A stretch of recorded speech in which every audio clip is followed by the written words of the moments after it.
अस्सलामु अलैकुम वरहमतुल्लाहि वबरकातुह। मेरे प्यारे नाज़रीन, आज मैं आपके सामने एक ऐसी वीडियो लेकर आया हूँ जिसको देखने के बाद आपको हर चीज़ समझ में आ जाएगी कि दौरे हाजिर में मुसलमानों ने, और ख़ास तौर से जिनको उलमा कहा जाता है, दो चार ऐसे लोग हैं जो मुसलमानों को बदनाम कर रहे हैं। पहले आइए इस वीडियो को देखते हैं, उसके बाद आपके सामने कुछ अहम बात पेश करेंगे। इन तस्वीरों को जरा गौर से देखिए। हुलिये से दिखने वाले मुसलमानों के उलमा, लेकिन इनका मुसलमान से और उलमा से दूर दूर तक कोई ताल्लुक नहीं है। जी, अगर ये उलमा नहीं है तो फिर ये है कौन? तो चलिए मैं आपको बताता हूं। ये सत्ता, आरएसएस और गोदी मीडिया द्वारा चलाया जा रहा नफरती एजेंडा, प्रोपोगंडा, उसके दिहाड़ी मजदूर है साहब। ये सत्ता के चाटुकार लोग हैं। जी, सत्ता और हुकूमत को देख करके पाला बदलने वाले और अपने ईमान को बेचने वाले लोग हैं। इनके हुलिये पर बिल्कुल भी मत जाइए। अब आप कहेंगे कि मैं उलमाओं को बोल रहा हूं, मौलाना को बोल रहा हूं। ना साहब, ना मैं उलमाओं को बोल रहा हूं, ना मैं कुछ मौलाना को बोल रहा हूं, क्योंकि मेरे लिए एहतराम के काबिल है, लेकिन ये उलमाए सू बिल्कुल भी नहीं है। ये सत्ता के पाले हुए लोग हैं, सत्ता के पाले हुए सो कॉल्ड मौलाना है।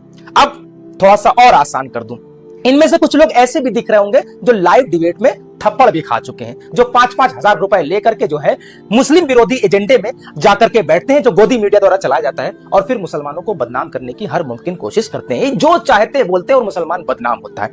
अब ये है कौन? मुझे याद आ रहा है करबला।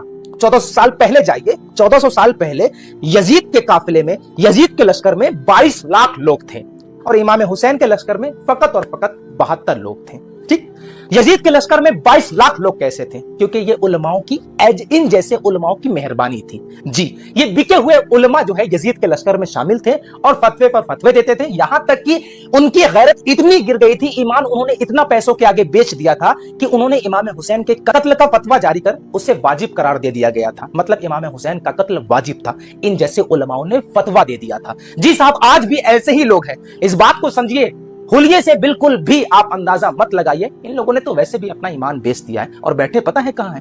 क्योंकि आरएसएस के 100 साल पूरे हो गए और आरएसएस ने महासम्मेलन किया था, मुस्लिम महासम्मेलन किया था, और इन साहब को, इन जैसे साहब को, जो कुछ सो कॉल्ड शिया उलमा, सो कॉल्ड देवबंदी उलमा, सो कॉल्ड सुन्नी उलमा, ओवरऑल मुसलमानों में जितने फिरके हैं, वो फिरके जो बिके हुए उलमा होते हैं, वो सब मंच में नजर आ रहे हैं। खैर, इस वीडियो को ज्यादा से ज्यादा शेयर कीजिएगा। मैं आप तमाम लोगों से कहता हूं कि इन जैसे लोगों को उलमा भी मत करना, गुनाहगार बनोगे। उलमा एहतराम अलग है, क्योंकि उलमा अंबिया के वारिसीन में से हैं, लेकिन मुसलमानों इनसे सावधान रहने की जरूरत है। ये मत सोचना कि ये बोल रहे हैं तो कोई मुसलमान बोल रहा है ना, ये बोल रहे हैं तो इनकी जबान गोदी मीडिया वाली जबान है, आरएसएस वाली जबान है, भाजपा वाली जबान है। तो आप बेहतर समझते हैं। खैर, अपनी राय कमेंट में जरूर दीजिएगा और इस वीडियो को ज्यादा से ज्यादा शेयर कीजिएगा। जी हाँ, तो आपने देखा और आपने इस वीडियो को सुना, और सुनने के बाद आपको मालूम हो गया होगा कि किन उलमा की बात की जा रही है।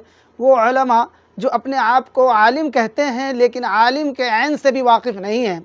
ऐसे लोग जो है मुसलमानों को हमेशा नुकसान पहुंचाते रहे हैं, और ख़ास तौर से अभी दौरे हाजिर के अंदर जिस तरीक़े से मुस्लिम पर्सनल लॉ बोर्ड काम कर रहा है और अपनी बातों को सुप्रीम कोर्ट, हाई कोर्ट तक पहुंचाते हैं, लेकिन कुछ दलाल किस्म के जो आलिम हैं वो उनके ख़िलाफ़ हो जाते हैं, और वो इस्लाम को पेश करते हैं कि ये इस्लाम है, लेकिन उनको इस्लाम की हकीकत मालूम ही नहीं है कि असल इस्लाम है क्या चीज़। तो आपने इस आदमी को देखा होगा कि कहीं भी 5,000, 10,000 उनको दिया जाता है और डिबेट के लिए उनको बैठा दिया जाता है, और मुसलमानों के ख़िलाफ़ किस तरीके से जहर उगलता है।